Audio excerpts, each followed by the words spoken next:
第20章，保密。我找不到词语来形容母亲和女儿们重逢的情景，那些时刻非常美好，却难以描述。所以，我把这留给读者们去想象。我只想说，家里充满了真正的幸福。梅格温柔的愿望实现了，因为当贝斯从漫长而舒适的睡眠中醒来时，他首先看到的是那朵小玫瑰和他母亲的脸。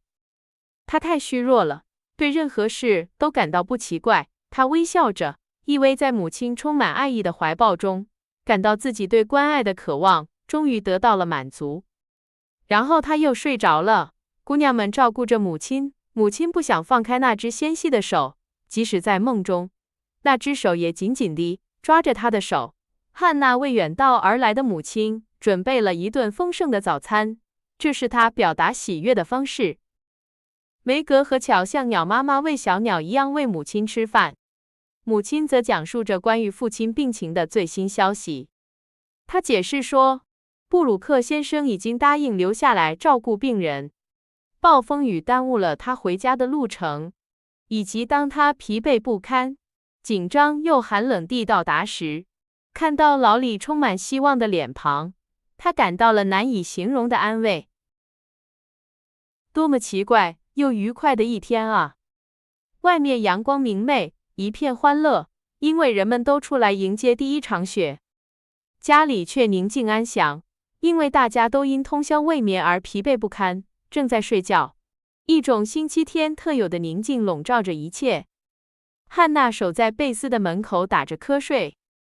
卸下沉重负担后，梅格和乔感到无比轻松。他们闭上疲倦的眼睛，像暴风雨后驶入平静港湾的船只一样安歇了。马奇太太没有离开贝斯，她睡在旁边的扶手椅上。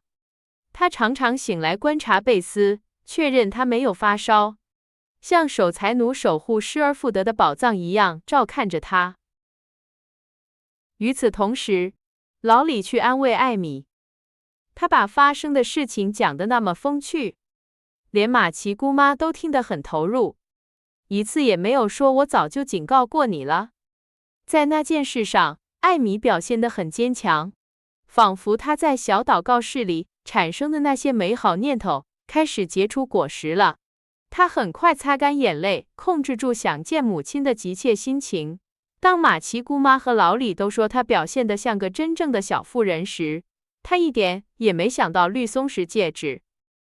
甚至波莉似乎也印象深刻，他叫她好姑娘，称赞她的纽扣，并用最亲切的语气请求她亲爱的，陪我出去走走吧。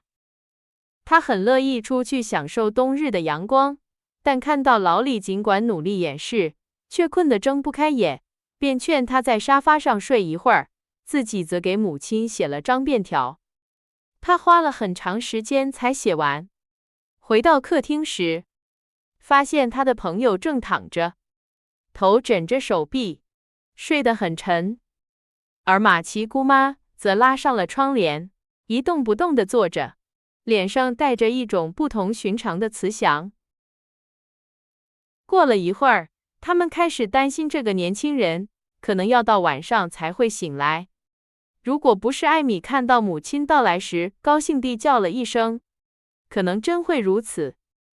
我毫不怀疑那天城里有很多快乐的女孩，但我确信，当艾米坐在母亲的腿上，诉说着她的烦恼，并以微笑和慈爱的抚摸得到安慰和补偿时，没有哪个女孩比她更快乐。他们单独待在她的祈祷室里。当母亲知道那个角落的用途后，并没有表示任何反对。我很喜欢这个想法，亲爱的，她说，目光扫过布满灰尘的念珠，用旧了的新约，以及那幅挂着长青藤花环的美丽图画。当我们感到不适或担忧时，能有一个地方让我们平静下来，这很好。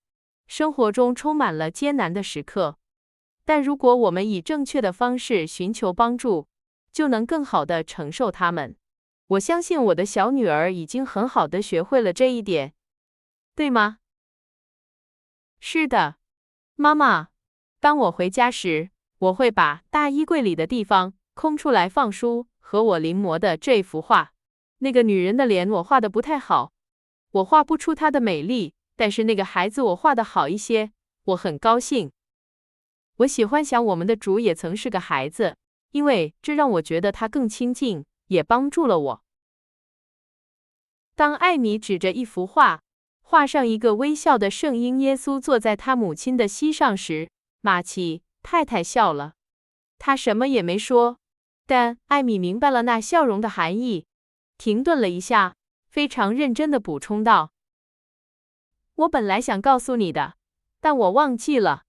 姑妈今天给了我这个戒指，她叫我过去，亲了我一下，然后把它戴在我的手指上，说她为我感到骄傲，希望我永远在她身边。她还给了我另一个戒指，免得我的绿松石戒指掉下来。那个戒指对我的手指来说太大了，我想戴着它们，可以吗，妈妈？它们很漂亮，但我认为你还太小，不适合戴这类首饰。艾米，马奇太太回答，一边看着那串天蓝色的宝石和那个奇特的金戒指，戒指上有2只紧握的小手，在她女儿小巧丰满的手上产生的效果。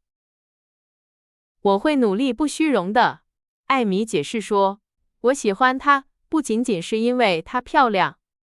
我想像故事里的女孩用她的手镯一样用它，作为一种纪念。纪念马奇姑妈吗？母亲笑着问道。不，提醒我不要自私。艾米看起来那么严肃和真诚，母亲立刻收起了笑容，尊敬地听她解释。这些天，我想了很多关于我的缺点，我发现自私是最糟糕的一个。我会尽我所能改掉它。大家都喜欢贝斯，失去他的想法之所以那么难以忍受，正是因为他不自私。如果我生病了，人们的难过程度连1半都不到，而且说实话，我也不值得更多。但我希望能有很多朋友爱我，想念我，所以我决定尽可能的像贝斯一样，为了不忘记我的好意图，我想带一些东西来时时刻刻提醒我，我必须努力变得更好。我可以试试这个吗？是的，但我更相信衣柜的角落。戴上戒指吧，亲爱的，好好努力。我相信你会取得很大进步的，因为真正想要改变的愿望就意味着成功了1半。现在，我必须回到贝斯身边。别灰心，小女儿，你很快就能回家了。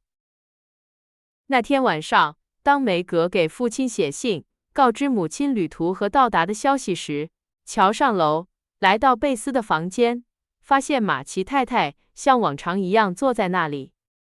她静静地站了几秒钟，用手指捻着头发，这个动作表明了她的犹豫和担忧。你怎么了，亲爱的？马奇太太问道，握住她的手，想让她安心。妈妈，有些事情我想告诉你。是关于梅格的吗？你猜得真快。是的，是关于他的。虽然这事不重要，但我很担心。贝斯在睡觉。小声点，把一切都告诉我。我希望那个年轻人，莫法特，没有来过这里。马奇太太严厉地说。没有。如果他敢来，我会把他关在门外。乔说着，坐在地上，在母亲脚边。去年夏天，梅格把一副手套落在劳伦斯家，只找回了一只。没有人重视这件事，直到泰迪告诉我，布鲁克先生有那只手套。他把它放在外套口袋里。有一次，手套掉了出来，泰迪就拿这件事开玩笑。布鲁克先生承认他喜欢梅格，但是不敢表白，因为梅格太年轻，而他又太穷了。你不觉得这很糟糕吗？你认为梅格喜欢他吗？马奇太太有些担心地问道。天哪，我对爱情和那种傻事一窍不通。乔喊道，语气中带着一种有趣的兴趣和蔑视。在小说里，一个姑娘恋爱了，你就能看出来，因为她会脸红、晕倒、变瘦，或者表现得像个傻瓜。梅格没有做这些事，她像正常人一样吃喝睡觉。当我们谈论这个男人时，他直视着我的眼睛，只有当泰迪开一些关于恋人的玩笑时，他才会稍微脸红。我禁止他那样做，但他不听我的。那么，你认为梅格对约翰不感兴趣？谁？乔困惑地喊道。布鲁克先生，我现在叫他约翰。在医院里，我开始叫他的名字，他很高兴。哦天哪，我知道你会站在他那边的。当然了，因为他对爸爸那么好，你不会让他走开。如果梅格愿意，你会让他嫁给他。他多聪明啊！他去照顾爸爸，还主动帮你，就是为了讨好你，得到你的赞同。乔又开始拨弄他的头发，显得非常紧张。亲爱的，别为这事生气，让我告诉你事情是怎么发生的。约翰是应劳伦斯先生的请求陪我去的。他对你可怜的爸爸非常体贴，我们都忍不住喜欢上了他。关于他对梅格的感情，他非常坦诚和正直。他告诉我们他爱他，但他会努力工作，以便在求婚前能给他一个舒适的家。他只是想得到我们的同意去爱他并为他奋斗，以及我们允许他尝试赢得他的心。他是个了不起的人，我们无法拒绝听他说，但我不会允许梅格这么年轻就订婚。当然不会，那太傻了。我知道他在打什么主意，我感觉到了。但这比我想象的还要糟糕。我真希望我能自己嫁给梅格，好让她安安全全地待在家里。这个奇特的想法让马奇太太笑了，但她接着非常严肃地说：“乔，我相信你，不要告诉梅格任何事。等约翰回来，我会观察他们在一起的样子。到那时，我就能更清楚你妹妹对他的感情了。他会从他看他的眼神中看出他对他的感情。他那双美丽的眼睛。他总是跟我说起，到那时他就完了。他心肠软，如果有人充满爱意地看着他，他就会像阳光下的黄油一样融化。他读他寄来的短笺比读你的信还仔细。如果我在别人面前提起他，他就会掐我。梅格喜欢他的眼睛，我毫不怀疑他会爱上他的。到那时，我们一起度过的平静、快乐和美好的时光就都结束了。我预感到了，他们会像两个热恋中的人一样在屋子里走来走去，我们就得躲着他们。梅格会只想着他，再也不想和我一起做任何事了。布鲁克会想办法发财，然后把他带走，家里就会留下一个空位。我的心会碎，一切都会变得非常不愉快。可怜的我，为什么我们没有都生为男人呢？那样我们就不用担心这些了。乔把脸埋在膝盖上，神情沮丧，握紧拳头，想着他多么不喜欢约翰。马奇太太叹了口气，乔抬起头，略感宽慰。妈妈，你也不喜欢他吗？我很高兴。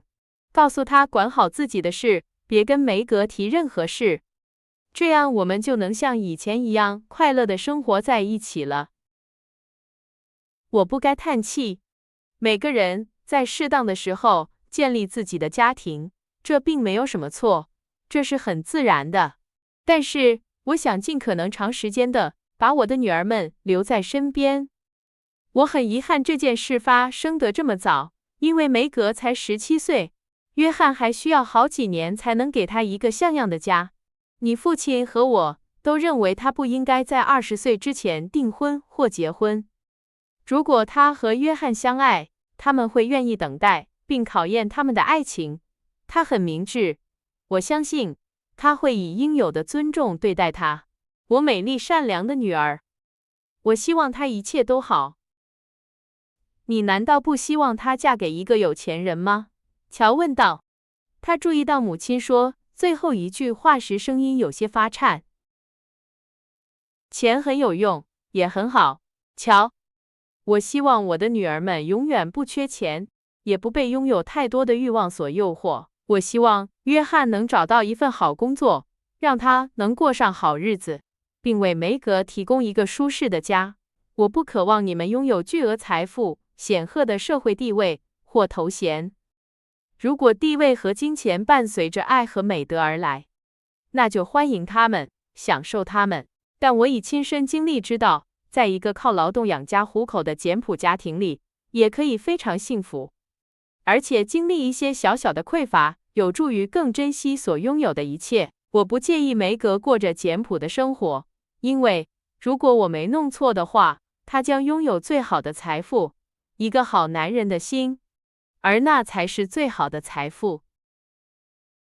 我明白，妈妈，我同意你的看法，但我很失望，因为我对梅格有更好的计划。我希望她嫁给泰迪，过上富裕的生活。那难道不是很棒吗？乔问道，眼睛闪闪发光。他比他小，马奇太太刚开口。那没关系，乔打断了他。他比同龄人成熟多了，而且个子很高。而且，只要他愿意，他知道如何表现得像个成年人。此外，他有钱，善良又大方，而且爱我们所有人。我觉得我的计划落空了，很可惜。我担心劳里对梅格来说还不够成熟，而且他太爱玩闹了，还不能照顾任何人。别做计划了，乔。让时间和感情来安排你朋友们的配对吧。干涉那些事情不好。你最好忘记那些你所谓的浪漫的胡说八道，别破坏了一段美好的友谊。好吧，我会的。但我很生气，事情搞砸了，明明稍微调整一下就能解决。我希望有人能在我们头上放个重物，阻止我们长大。但是花蕾会变成玫瑰，小猫也会变成大猫，真可惜。你在说什么重物和猫？梅格问道。他拿着刚写完的信走进房间。这只是我的一个荒唐想法，我要去睡觉了。走吧，佩吉，乔说着站起身来，动作像打开书本时弹出的活动插画一样。太棒了。写得很好，请代我向约翰问好。马奇太太看了一眼信，把它还给女儿说：“你叫他约翰？”梅格问道，脸上带着微笑，眼神天真无邪。“是的，他对我们像儿子一样，我们非常感激他。”马奇太太回答，非常温柔地看着他。“我很高兴。”他感到很孤独。晚安，妈妈。很高兴你又和我们在一起了，梅格只是这样说道。马奇太太给了他一个温柔的晚安吻，看着他离开后，带着一丝满足和忧郁说道：“他现在还不爱他，但他很快就会爱上他的。”